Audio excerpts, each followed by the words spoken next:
Una, taus-pusong pakikiramay dun sa pamilya nung kababayan nating caregiver na napatay sa Israel.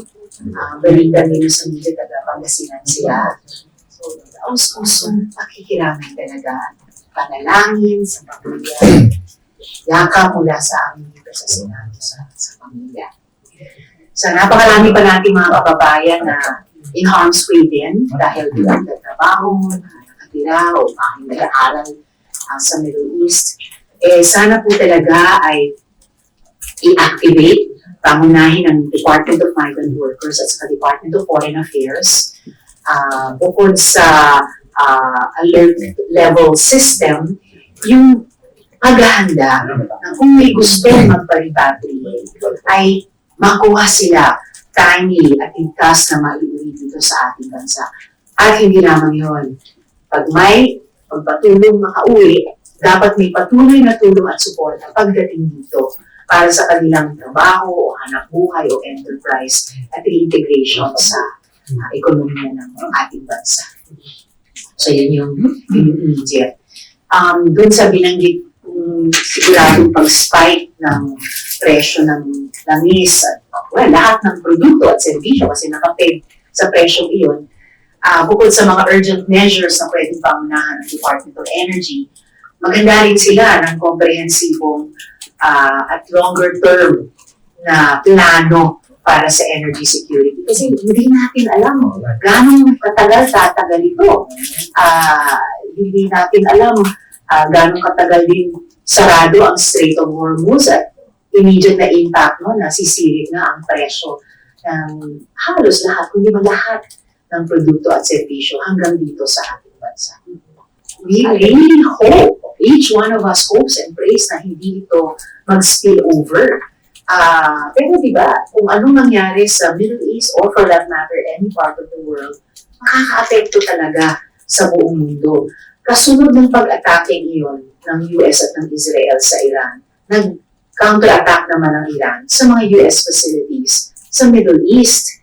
And we are, nag-renew tayo ng treaty relationship sa US. I would like to say na on a more equal footing at nagbubuo tayo ng mga treaty relationship sa iba pang at mas marami pang mga bansa.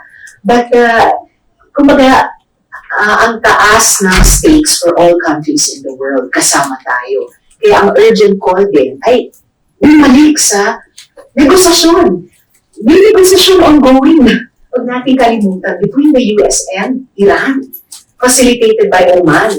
At may iniuulat na progress report, hindi man kompleto, pero partial, meron ang Omani government nung biglang umatake ang US at Israel sa Iran. So, urgent call, tigil putukan sa gerang yan, bumalik sa negosasyon, at pilit na pagkasunduan yung mga issue na sabi ay dahilan daw kung bakit nangyayari ito.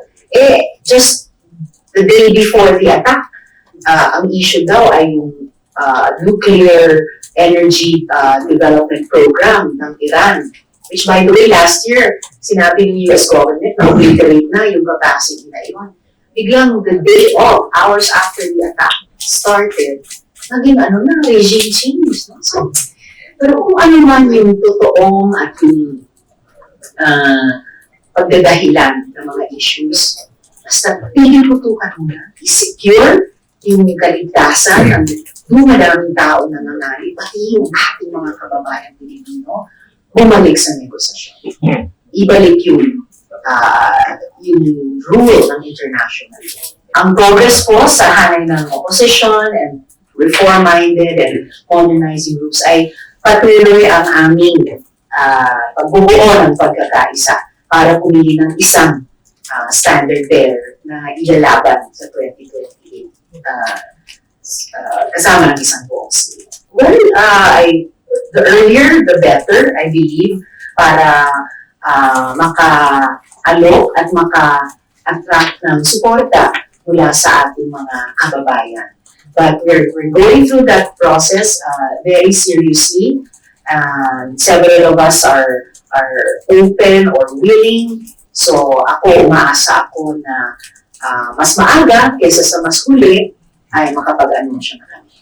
I think dapat yung bawat isa sa amin na lang ang dapat magsabi at hindi ako magsalita para sa lahat. Well, everywhere is woman's place. Every time is woman's time.